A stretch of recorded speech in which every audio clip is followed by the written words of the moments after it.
Sa ibang balita, kalunos-lunos ang sinapit ng isang card trader na natagpo ang patay sa masukal na lugar sa Tagaytay City. Isa sa mga itinuturing ngayong person of interest, kaanak mismo ng biktima. Narito ang aking pagtutok.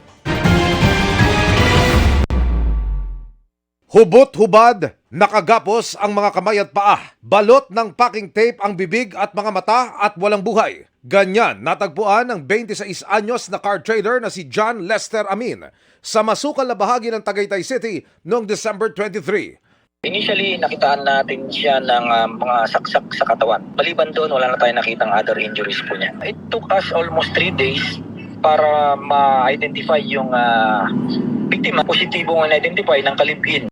Ayon sa Tagaytay Police, December 22, umalis ng kanilang bahay sa Quezon City ang biktima para makipagkita sa grupo ng mga lalaking katransaksyon nito sa negosyo. Meron tayong 4 na person of interest. Identify na natin yung isa dyan. Isa sa mga jury namin dyan. May mga transaksyon or nagtitinda ng sasakyan itong biktima.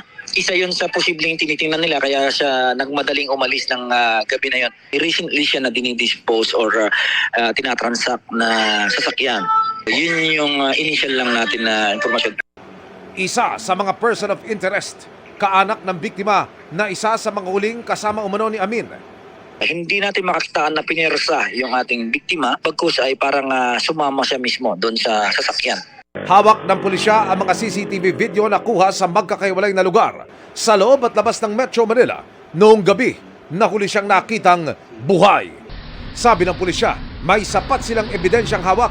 Palakasin natin loob ng ating kalipin upang maisampa na. No? Kailangan na natin yung statement niya. Actually, may mga ebidensya na tayo nagko-collaborate na. No? Doon sa initial na statement niya, nagko-connect na. Pinuntahan namin ang last known address ng biktima at kanyang kinakasama.